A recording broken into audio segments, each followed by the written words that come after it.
이 암 진단을 받은 환자가 두려움, 절망감이나 이런 감정에 사로잡히게 되면은 암이라는 병에 이제 끄달려 다니기 시작합니다.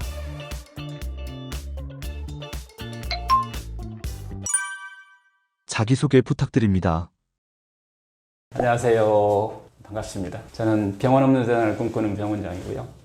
자연 덕터 상형철이라고 합니다. 암의 치료를 하는 것을 이렇게 보면 대부분 환자, 어떻게 보면 의사 선생님들 마찬가지고 어떤 항암이나 수술이나 방사선 같은 이런 치료들이 신체적인 치료에 좀 집중하고 있는 것 같아요. 근데 제가 하고 있는 일은 이런 신체 치료와 함께 어떤 심신의학적인 접근을 같이 하고 있어요. 그래서 환자의 어떤 마음 챙김, 마음 치유로 인해서 어떤 병을 치유하는 그런 일을 지금 하고 있습니다.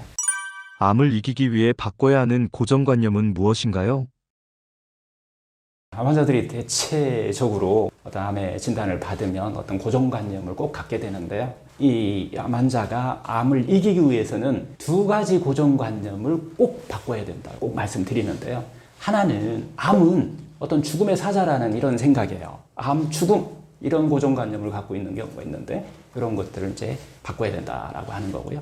또 하나는 죽음은 고통이고 모든 것이 다 끝장이다라고 하는 이런 생각들을 좀 바꿔야 된다 이런 말씀을 좀 드리고 있어요. 암 진단을 딱 받게 되면은 많은 사람들이 바로 이 두 가지 고정관념에 사로잡히게 돼요. 그렇게 되면은 이 고정관념은 결국은 우리한테 어떤 두려움이나 절망감이라는 감정을 키우는 무언이 된다는 거예요.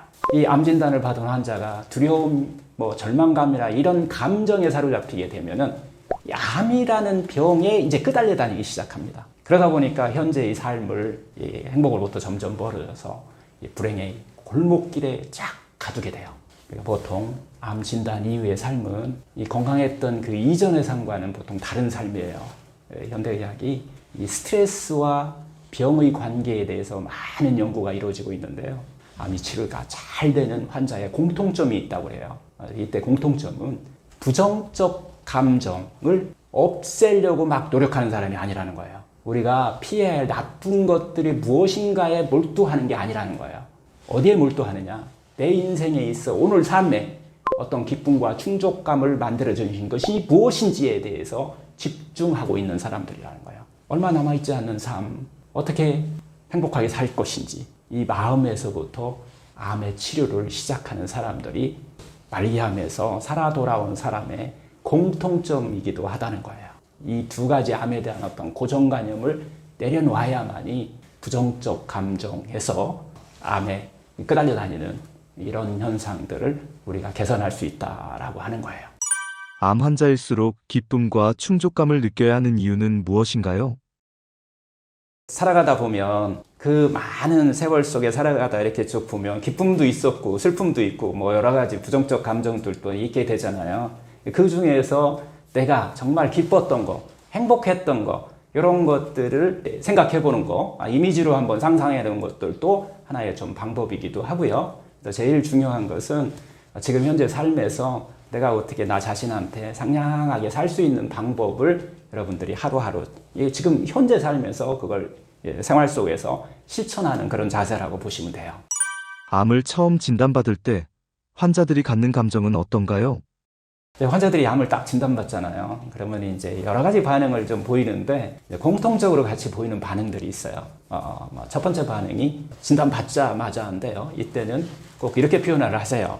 총 맞은 것 같은 충격을 받았다라고 표현하시는 분들도 있고요. 하늘이 무너지는 것 같은 느낌이다라는 이런 표현을 많이 하시고요. 그 다음에 이제 믿을 수 없어 이런 표현도 많이 하세요.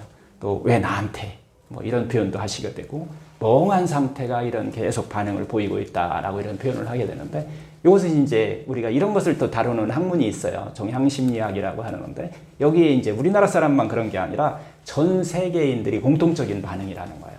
이런 진단 초기에 이런 반응이 끝나고 나면은 이 충격이 끝나고 나면은 사람에 따라 이제 다른 감정의 변화를 보이게 돼요. 여러 가지 변화를 보이게 되는데 이거 이제 네 가지로 좀 나눠서 볼 수가 있어요. 첫 번째는 악몽 모드에 빠지는 거예요. 악몽 꾸는 것 같은 느낌이라는. 그 다음에 두 번째는 어떤 사람이 이런 사람도 있다는 거예요. 도전 모드에 빠지는 사람도 있어요. 뭔가 내 이게 또 도전을 해야 될 것 같은 이 병에 대해서 그래서 이제 결국은 도전하기 위해서 많은 지식을 쫓아다니는 거예요. 막 하다 보면은 의사들보다 더 많은 지식을 알고 있지만 결국 암의 치유에는 큰 도움은 되지 않는다는 거고요. 세 번째는 인생의 장애물 모드라고 제가 표현하는데, 뭐 암이라는 병이 그냥 왔어. 그러니까 그거 떼어내면 되지. 뭐 수술하거나 항암하거나 이렇게 해서 뭐 떼어내면 되는 거야. 이렇게 또 생각을 하시는 분들도 있어요. 그 길 가다가 돌멩이 하나 있으니까 그냥 치고 간다라고 하는 그런 생각을 또 하고 계시는 분들도 있고요. 또 시간이 지나도 계속 멍한 상태에 유지하려고 하는 이런 분들도 있게 돼요. 그 여러 가지 이런 감정들이 이제 변화가 일어나는데, 그 중에서 제일 문제가 되는 것은 악몽 모드에 빠져드는 거예요.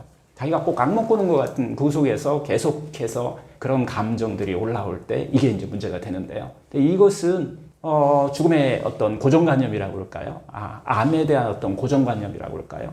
암은 죽음의 사자라는 이런 생각, 이런 다 끝장이야, 뭐 이런 생각, 암은 고통이라고 하는 이런 고정관념 속에 빠지게 되면은 결국 악몽 모드에 빠져들게 된다는 거예요. 결국 암 진단 후에는 대부분 환자들이 억울함과 이 두려움, 어떤 또 미안함 같은 이런 감정들, 불안, 분노 같은 이런 부정적 감정에 지배당하게 돼버린 것하는 거예요. 이런 부정적 감정을 갖고 있게 되면은 이제부터는 항암 방사선 수술이라는 이 치료가 힘들어져요. 정말 고되고 힘든 치료로 자기의 어떤 감정적인 어떤 거친 꼭 경랑을 겪는 것 같은, 또 큰 파도를 겪는 것 같은 이런 것들을 계속 넘다 보면 우리의 몸에 마음의 어떤 균형이 깨지고 결국은 자기 스스로 나약해지는 것을 이렇게 우리가 발견할 수가 있는데요. 이런 자신의 모습을 보면서 어떤 깊은 좌절감에 또 빠져들기도 한다는 거예요. 결국은 뭐 여러 가지 이제 뭐 의사 선생님들이나 뭐 주변이나 이런 곳에 뭐 걱정과 격려와 뭐 이런 것들을 해준다 해도 자신은 꼭 세상에 홀로 남겨진 자신의 모습만 그 억울함을 느끼는 것 같은 이런 감정들이 계속해서 느끼게 되진다는 거예요. 제가 이제 임상에서 보면은 이런 고정관념을 깨는 것이 이걸 어떻게 극복하느냐가 암 치유에 아주 핵심적인 역할을 한다고 해도 과언이 아닌 것 같아요. 다시 한번 또 강조드리지만 피해야 할 나쁜 것은 무엇인가에 몰두하는 게 아니라는 거예요. 우리가 고정관념이라고 하는 어떤 절망감이라든가 두려움이라든가 불안, 분노를 어떻게 없앨 거에 초점을 맞추시는 것이 아니고 지금 앞으로 이제 남아있는 삶에 내가 어떤 삶을 살아가야 될 것인지, 어떻게 내가 행복하게 살지라고 하는 이런 마음에서부터 암의 치유를 시작하는 사람들이 결국은 치유가 잘 될 뿐만 아니라 재발도 훨씬 덜 하더라라고 하는 것이죠. 그래서 결국은 암으로부터 좀 자유로워질 수 있는 것이다, 이렇게 좀 이야기 드릴 수 있어요. 암은 죽음이 아니라 회복의 신호인 이유는 무엇인가요? 암 쫙 진단받으면요, 보통은 고정관념에 빠져든다고 그랬는데요. 이 고정관념, 암은 죽음의 사자다라는 생각과 죽음은 고통이며 끝장이다라고 하는 이런 생각을 하기가 쉬워요. 그러나 우리가 조금만 한번 깊게 생각해 보면 암은 죽음의 사자가 아니라 회복의 메신저라고 하는 거예요. 우리가 스트레스를 쌓아둔 결과 암이라는 병이 찾아오게 되는데요. 병에 걸림으로 인해서 그 스트레스가 경감되기도 한다는 거예요. 또 해소되는 경우가 아주 많이 있다는 거예요. 스트레스의 해소뿐만 아니라 병에 걸리기 전에는 얻을 수 없었던 것이 병에 걸린 결과 얻을 수 있는 것이 많이 있다는 이야기예요. 종양심리학에서는 병은 어떤 무의식적인 문제 해결자라고 이렇게 표현하기도 해요. 그래서 암은 은혜다라고 확실히 이렇게 정의하고 있어요. 우리들의 어떤 본성, 우리들의 어떤 삶이, 하루하루 삶이 행복으로부터 점점 멀어지면 행복이라고 하는 본성으로 되돌아오라라는 신체의 부정적인 하나의 피드백 반응이라는 거예요. 이것이 바로 병이라는 거예요. 결국 우리는 이 암이라는 것이 우리에게 이렇게 묻고 있는 거예요. 지금부터 어떻게 살 것인가라고요. 자신의 어떤 삶의 변화가 또 일어나고 자기 자신에게 상냥하게 하나 살으라고 하는 하나의 희망의 메신저라는 뜻이죠. 뭐 희망의 전령이라고 할까요? 이런 뜻이라는 거예요. 결국 암은요, 삶을 바꾸라는 거예요. 그리고 또 자기 자신한테 좀 상냥하게 살으라고 하는 내 몸 세포들의, 암세포들의 어떻게 뭐 아우성소리라고 이렇게 이런 메신저예요. 암은 이미 답을 알고 있어요. 지금 바로 행복의 방향등을 켜시는 것이 암을 치료할 때 가장 중요하다라는 이야기를 드리는 거예요. 슈바이처 박사는 우리 한 사람 한 사람 안에는 모두 현명한 의사가 살고 있다. 그리고 또 무엇을 하면 좋은지에 대해서 모든 것을 다 알고 있다라고 이렇게 말씀하셨어요. 내 안에 100명의 현명한 의사가 있다라고 하는 얘기죠. 결국 병이라고 하는 것은 이 망가져버린 몸과 마음의 어떤 불균형을 되돌리려고 하는 인체의 하나의 피드백 작용이라는 거예요. 몸과 마음의 불균형이 일어나면 이것이 바로 암의 근본 원인이라는 거죠. 결국 뭐 때문에 불균형이 일어나나요? 스트레스 때문이라고 하는 거예요. 우리가 많은 지금 연구가 이루어지고 있는데 이 연구에 따르면 암은 외부의 압박이라고 우리가 표현하죠. 이 압박을 자신의 내면에서 막 삭히고 참고 잘 견디는 이런 사람들한테 많이 발병한다라고 하는 거예요. 본인은 스트레스를 잘 견딘다고 이렇게 생각하는 사람들이 많아요. 그렇지만은 알게 모르게 몸과 마음은 항상 그 영향을 고스란히 계속 쌓으면서 결국에 병으로 발전하게 되게 되는 거죠. 이 상황이 계속 지속된다면 뭐 암이 아니더라도 그 사람이 자신이 살았던, 살고 싶었던, 원했던 그런 삶이 아닌 불행과 고통의 순간에 직면하게 된다는 거예요. 결국 암이라고 하는 것은 잠시 멈춤의 경고등입니다. 잠시 모든 것을 좀 멈추고 자신의 어떤 삶이 오늘 하루하루 자기의 의미를 부여하는지, 어떤 의미 있는 삶이 어떤 것인지를 좀 되돌아보게 하는 거라는 거예요. 결국은 암을 통해서 어떤 삶을 살 것인지 진지하게 한번 마주해보는 자세가 중요합니다. 결국 경고등 무시하고 가던 대로 그냥 직진할 것인가, 새로운 방향등을 켜시고 행복한 삶으로 그런 길로 들어설 것인가, 이것을 암은 묻고 있는 거예요. 우리가 암을 치유하면서 대부분 사람들이 이게 부정적 감정을 없애려고 노력하고 있어요. 그 노력하는 것이 그런 거에 어떤 인생에 좋지 않은 거에 내가 집중하는 것이 아니고 내 인생의 어떤 기쁨과 행복은 무엇인가에 대해서, 그런 삶에 대해서 집중해야 된다는 얘기예요. 결국 남아있는 삶, 암이 걸렸던 걸리지 않았던 어떻게든 행복하게 살아야 되잖아요. 이 어떻게 행복하게 살 건지 이 마음에서부터 암을 치유할 때 시작해보라는 것이 바로 이게 암의 메신저라는 뜻이에요. 임상에서 보면 상당히 많은 사람들이 암에 걸려서 불행하다라는 얘기를 많이 하세요. 하지만 조금 더 깊이 쳐다보시면 행복하게 살지 못해서 암에 걸린 거예요. 이 말을 한번 계속 되새겨 보시면서 이 회복의 메신저라고 하는 암이 이 의미를 한번 담았으면 좋겠습니다.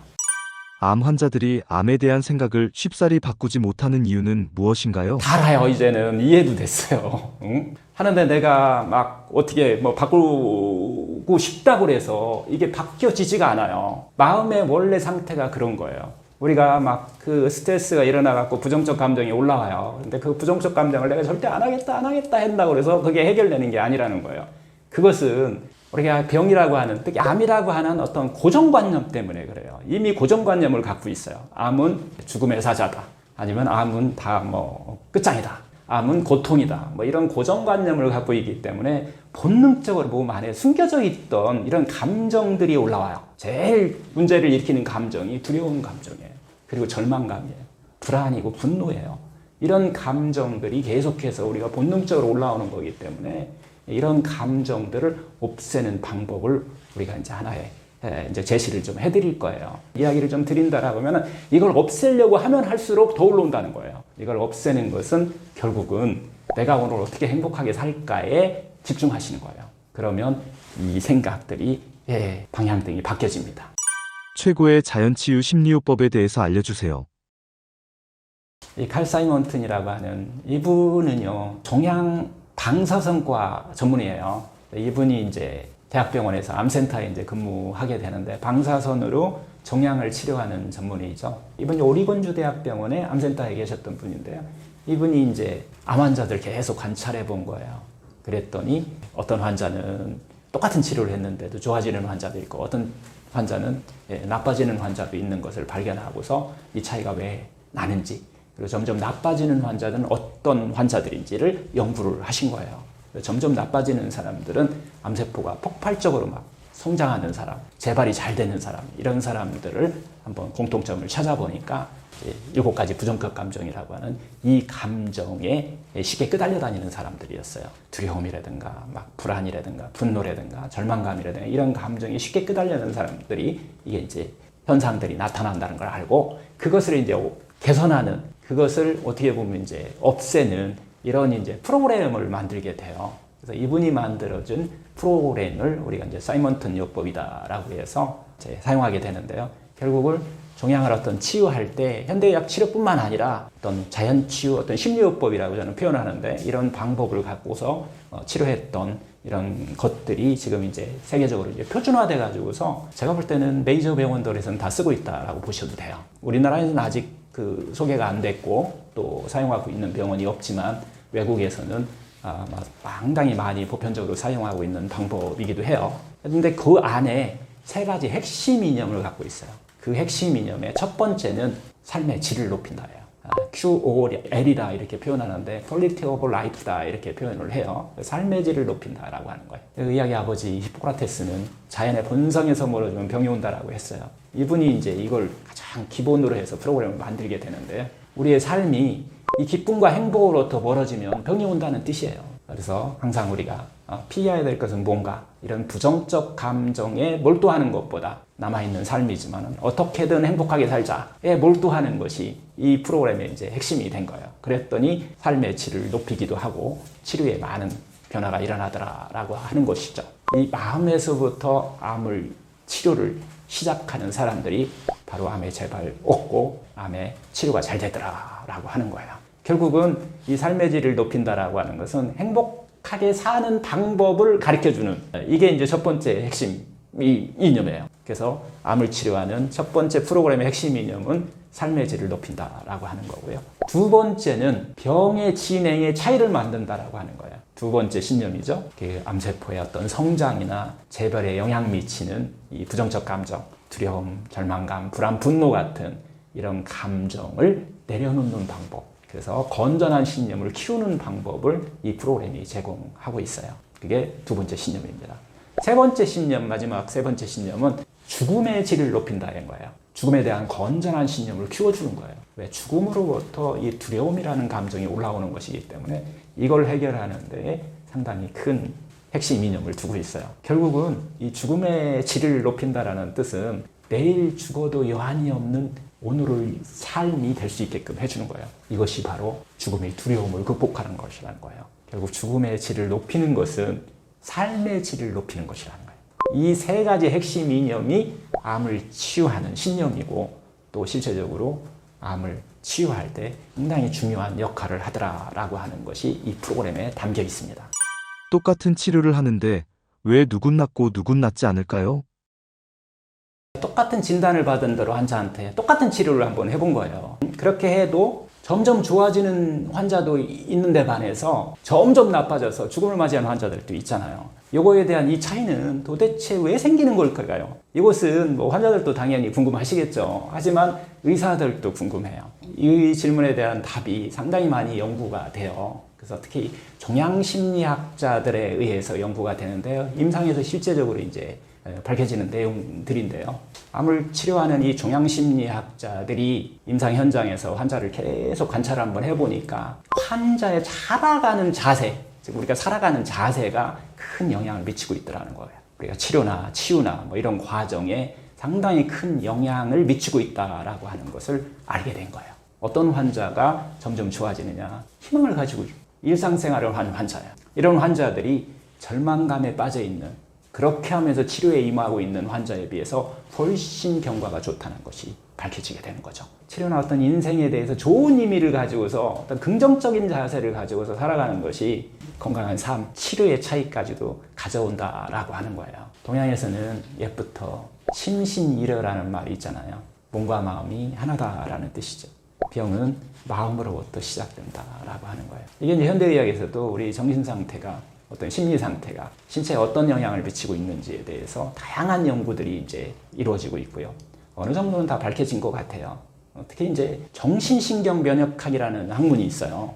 교과서가 있는데요. 이런 새로운 학문들이 이런 답을 좀 다 가르쳐 주고 있는데요. 어떤 스트레스가 신체에 어떤 영향을 미치고 있는지 다 이제 과학적으로 좀 밝혀지고 있는 거죠. 결론적으로 이야기하면 이 같은 치료를 해도 누구는 낫고 누구는 낫지 않는 이유는 결국 상태가 좋아지는 환자는 어떤 삶의 희망이라고 할까요? 꿈을 갖고 있다라고 하는 거예요. 이 삶의 희망과 꿈을 이루기 위해서 오늘 하루하루 어떤 살아가는 보람이랄까요? 뭐 이런 것들을 느끼며 살고 있더라는 거예요. 그리고 그런 꿈을 만들기 위해서 그런 노력을 하고 있었더라는 거죠. 상태가 점점 악화되는 환자는 이런 희망과 꿈이 없는 사람들이었다는 거예요.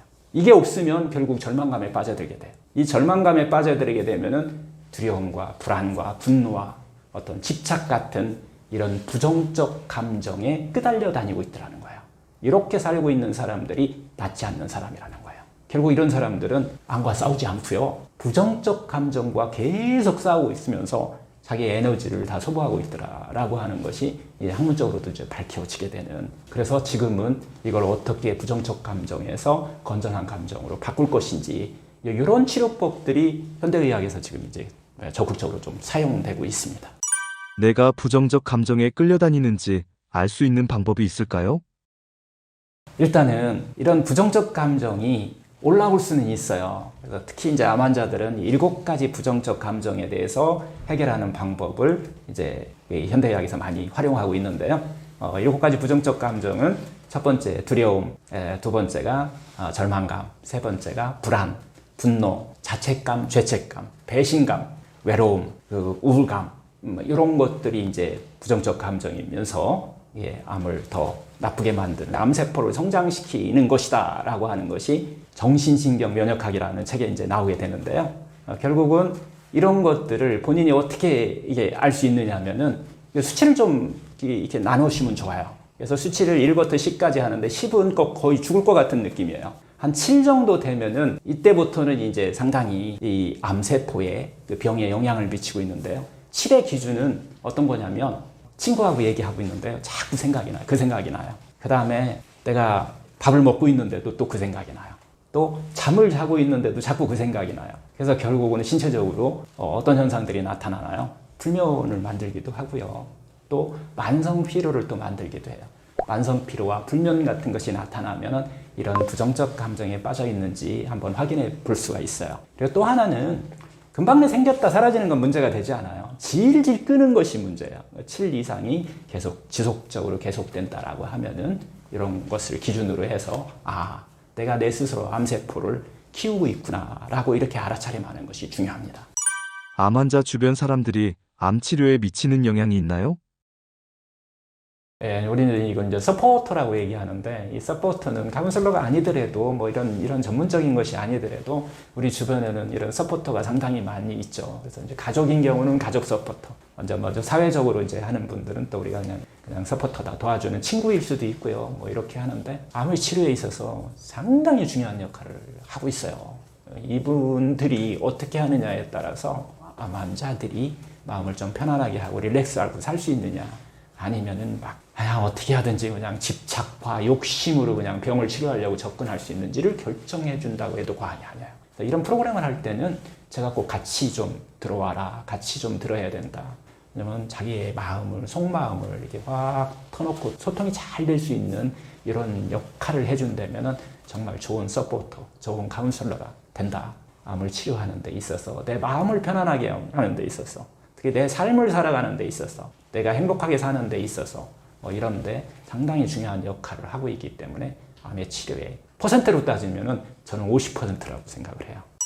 암을 메신저로 본다는 건 어떤 의미인가요? 암 환자도 마찬가지고 또 뭐 의사들도 마찬가지인 것 같아요. 신체적인 측면으로만 보는 경우가 많아요. 신체적인 측면을 보면은 재앙이에요. 이게 암이라는 병이. 그러나 조금 한번 정신적인 면에서 한번 보자고요. 정신적인 면에서 보면 암은 정말 배려심 있는 하나의 메신저예요. 지혜를 주는 메신저라는 거예요.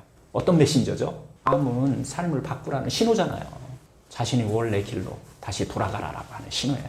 본성으로 돌아가라는 신호죠. 기쁘고 행복하게 사는데 그렇게 살아라고 하는 신호라는 거예요. 대부분 사람들이 암이라고 하는 것을 어떤 아픔이나 고통을 주는 공격자다라고 하는 이미지가 강하게 박혀 있다는 거죠. 그렇지만 우리가 이제 암이라는 병이 어느 날 불쑥 찾아오는 그런 것이 아니잖아요. 그러다 보니까 이 암이라는 병이 없으면 그렇게 마지막까지 그렇게 막 열심히 살다가 이렇게 우리가 보통 가는 경우가 되게 많아요. 결국은 고통과 어떤 아픔만을 주는 것이 아니다라고 하는 그런 의미인데요. 확실히 어떤 지혜를, 암을 앓고 나면 지혜를 함께 데리고 오는 것 같아요. 어떤 이 메시지를 전달하기 위해서 우리가 접촉하고 있다라고 하는데, 이 지혜로운 메신저는 우리에게 중요한 어떤 밸런스가 무너지고 있다라고 하는 어떤 사인으로 나타나는 경우가 많아요. 우리를 주의를 이렇게 하기 위한 어떤 목적을 가지고 신체 증상으로 여러 가지 나타나는데 그 중에 하나라는 거예요.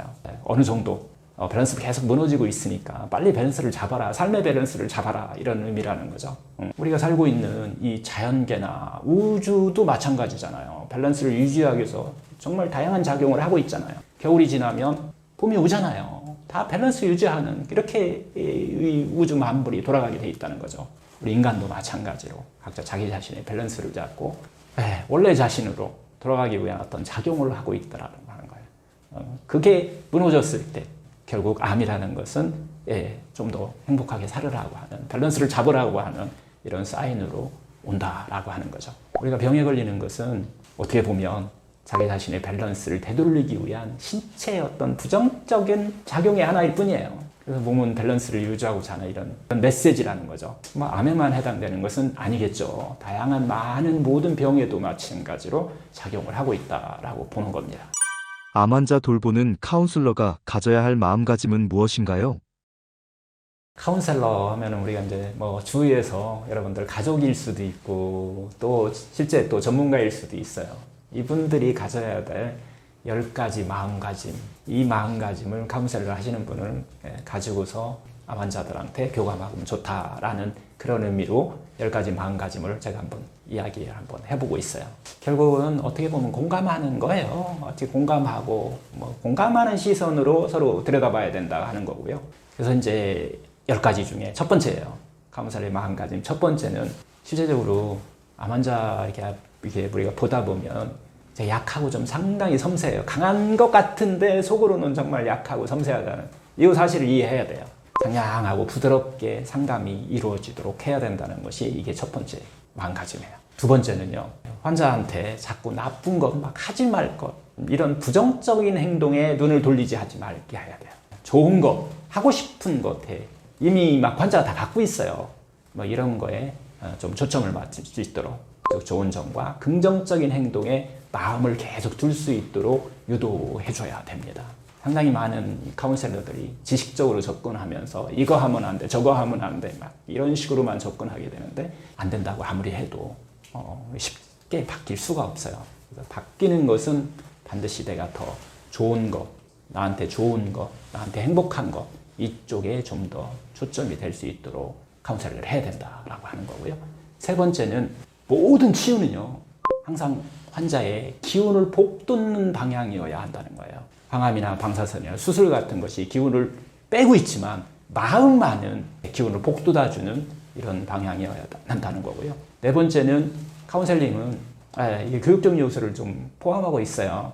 그래서 본질적으로 진짜 건강으로 가는 방법을 가르쳐줘야 돼요. 마음과 정신으로 이렇게 이루어져 있잖아요. 그래서 신체적인 건강뿐만 아니라 마음을 뛰어넘어 영적인 문제까지도 건강하게 사는 방법을 가르쳐주는 방법을 알고 있어야 돼요. 이 카운셀러의 덕목입니다, 이것은. 다섯 번째는 이게 환자들이 쉽게 빠지기 쉬운데요. 결국은 또 고정관념을 갖고 있기 때문에 환자들의 고정관념, 암은 치유가 잘 안 되는 거, 암은 죽음, 이런 고정관념을 갖고 있기 때문에 나타나는 현상이죠. 두려움이라든가 절망감이라든가 불안, 분노 같은 이런 부정적인 생각에서 오는 이 감정적인 어떤 스트레스를 효과적으로 해소할 수 있도록 도와줘야 돼요. 이게 다섯 번째 덕목입니다. 카운셀러의 어떻게 보면 마음가짐 여섯 번째는 환자 스스로예요. 자기 자신이 좀 상냥하게 사는 방법을 가르쳐줘야 돼요. 상냥하게 사는 것은 게으름을 피우는 것이 아니에요. 강함입니다. 이 방법을 통해서 자기 스스로 알아차림을 통해서 릴렉스하게 살 수 있는 방법을 가르쳐줘야 된다는 거고요. 일곱 번째 덕목은 좀 삶을 좀 긍정적으로 좀 수용하고 건전한 신념이 자리 잡을 수 있도록 해서 마음의 편안함으로 항상 릴렉스한 삶을 살 수 있도록 해줘야 됩니다. 여덟 번째 덕목은 이거 상당히 좀 중요한 덕목인데요. 가족과의 건전한 소통법을 이거 조언할 수 있어야 돼요. 또 가족뿐만 아니라 주변의 어떤 서포터, 조력자라고 우리가 얘기하는 어떤 방법으로 대화를 나누고 어떻게 도움을 받아야 하는지에 대한 조언을 해줄 수 있어야 된다는 거예요. 상당히 많은 스트레스가 가족으로부터 이루어지기 때문에 이 가족과의 소통을 통해서 그런 것들을 해결하는 방법을 가르쳐 줄 수 있어야 된다는 얘기고요. 아홉 번째는 제일 또 이것도 중요한 것 중에 하나인데요. 환자 자신이 왜 암에 걸렸는지 이거 알아야 이제 시작되는데, 암의 어떤 근본 원인이라고 할까요? 자신의 어떤 라이프 스타일의 문제 때문인지 환자 스스로 알아차림하는데 도움을 줘야 됩니다. 그래서 환자 스스로 알게끔 해줘야 되는 거죠. 10번째는 환자 한 사람 한 사람의 어떤, 환자마다 다 다르니까 어떤 철학적, 종교적, 정신적인 면을 같이 고려해 줘야 돼요. 자기 스스로의 행복으로 살아갈 수 있도록, 자신의 본성을 찾아갈 수 있도록 효과적으로 도움을 줄 수 있어야 됩니다. 이 또한 이 카운셀러의 가장 또 중요한 덕목 중에 이 10가지에는 빠졌지만은, 반드시 카운셀링 하는 사람들은 자신이 먼저 상냥해야 돼요. 자신이 자신한테 먼저 상냥해서 자신의 어떤 욕구를 먼저 충족하고 항상 충전되어 있어야 된다는 거예요. 전체 10가지를 다 포괄하고 있지 않나 싶습니다. 실제적으로 어떤 이런 카운셀러를 양성하는데 많은 시간이 좀 걸려요. 이런 것들을 양성할 수 있는, 그래서 자기 스스로 먼저 충전하고 자기 스스로의 문제를 먼저 해결하고 하는데 보통 시간이 한 6년 정도 걸리는 것 같아요. 지금 제가 이제 하고 있는 일이니까. 그런데 의외로요, 암을 경험했던 분들은 2년이면 충분해요. 자기가 한번 경험했기 때문에. 이것도 암의 은혜가 아닐까요? 자기 자신 충전하는 방법을 쉽게 안다는 거예요. 네, 카운셀러의 10가지, 40가지에 대해서 말씀드렸습니다. 암이 우리에게 전하는 중요한 메시지가 있을까요? 암은 그냥 심플합니다. 암이라는 병은 그렇게 살지 마요. 삶을 바꾸라는 신호입니다. 자신의 원래 길로 다시 되돌아가라 라고 하는 신호. 결국 행복하게 살라는 이 메시지 역할을 하고 있다는 거예요. 자기 자신한테 좀 더 상냥하게 살라는 이 신호예요, 신호. 그래서 이제 실제 임상에서 보면 치유된 사람들이에요. 많은 치유된 사람들이 암은 은혜다라고 이렇게 말하는 분들이 상당히 많이 있어요. 병에 걸려서 얻은 것이 있다라는 얘기예요. 그래서 그 병에 은혜가 있었다라고 하는 것을 체험했다라고 이렇게 표현하시는 분들이 많은데요. 병은 신체적으로 봤을 때는 재앙인 것이 뭐 확실하죠. 하지만 정신적인 면에서 보면은 우리들에게 은혜를 가져다 준다는 거예요. 어떻게 했을 때 삶의 바꾸라는 신호를 제대로 받아들인 거예요.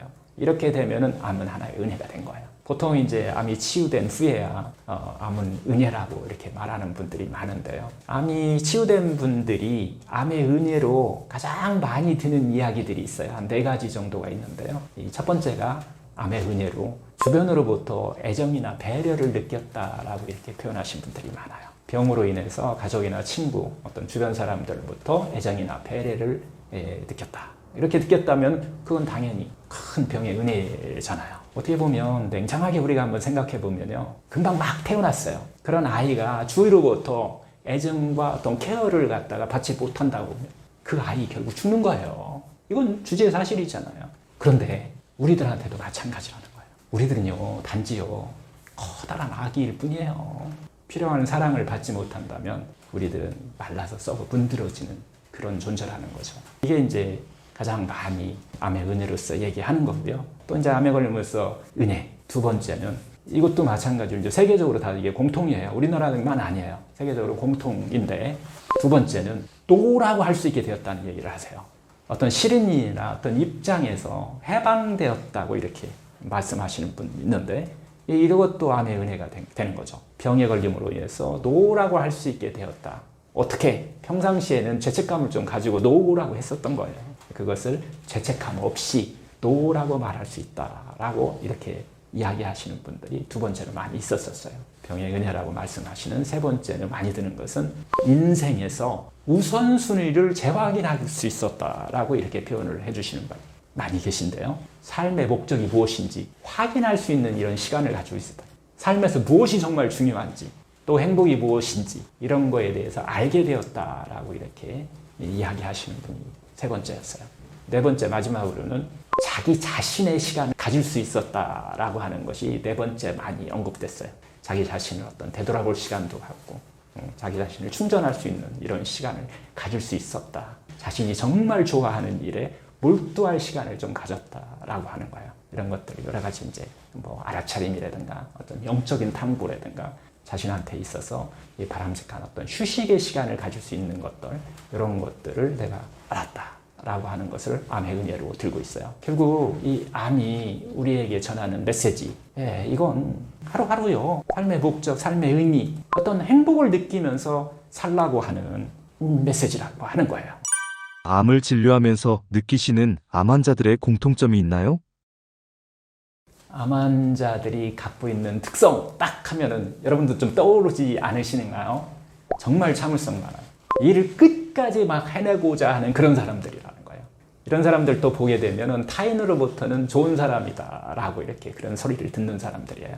암 환자의 공통점에서 이제 우리가 흔히 이야기하는데 어떤 삶의 마음이라고 그럴까요? 어떤 분들이 암 환자, 암이 잘 오는지에 대한 이것도 이제 학문적으로 이미 밝혀져 있는데 네 가지 정도가 있다고 해요. 혹시 여기에 해당되는지 한번 좀 체크해 보시면 좋을 것 같아요. 늘 거칠애를 하는 성향을 갖고 있다라고 하는 거예요. 타인에게 뭔가 잘 보이려고 하는 그런 성향을 갖고 있는 거예요. 자신에게 상냥함보다는 타인에게 상냥함을 우선으로 한다는 거죠. 이런 삶을 사는 경우가 이것도 하나의 공통점이고요. 그 다음에 두 번째는 늘 자신을 변호하려는 경향이 있다는 거예요. 뭐 이런 경우. 세 번째는 쉽게 부정적인 감정, 불안이나 분노 같은 이런 감정에 쉽게 빠져들어간다라고 하는 이런 것들도 공통적이고요. 그 다음에 이제 네 번째는 긴장된 이런 삶을 살면서도 그걸 해결하는 감정의 분출구가 없다라고 하는 것이 또 하나의 공통점이에요. 보통 이제 암 환자들이 대부분 뭐 공통점이 이 중에서도 특히 참을성이 많다는 거, 모든 일을 끝까지 열심히 해내고자 하는 경우가 많기 때문에 몸이 보내오는 신호를 무시해버리는 경향이 많다는 거예요. 그렇게 살면서 나는 스트레스가 없다라고 하는 암 환자가 정말 많아요. 이거 아주 놀라운 일인데요. 임상에서 자기가 스트레스가 없다라고 하니까 실제 진료하면서도 그래요. 나는 스트레스가 하나도 없다라고 하는 암 환자들이 퍼센트가 한 70%가 돼요. 그래서 여러분들이 병원에 가가지고서 의사 선생님이 스트레스에 대한 얘기를 하게 되면 나 스트레스 없다라고 하니까 의사 선생님들이 해결해 줄 수 있는 방법조차 못 찾아요. 그래서 이제 의사 선생님이 저한테 이제 많이 물어봐요. 분명히 스트레스는 있는데 환자가 없다고 했을 때 어떻게 해야 되는지 이런 것들을 많이 묻게 되는데요. 이제 어떤 경우는 1년에 진짜 365일 동안 자는 시간도 막 아껴가면서 막 일 속에 황구쳐 사는 사람, 이런 사람들조차도 스트레스 전혀 없습니다 라고 말하는 사람도 있을 정도니까요. 자신이 스스로 무리하고 있다는 신호를 받아도 그 신호조차 모르고 있는 거예요. 그래서 제가 이제 표현을 합니다. 암은 절벽 앞에 놓인 가시철조망 같은 경우, 그런 역할을 하고 있다라고 이야기를 드리는 거예요. 우리가 원래 기쁘고 행복하게 사는 것이 하나의 본성인데 살다 보면 그 본성에서 점점 멀어져 간다고 그랬잖아요.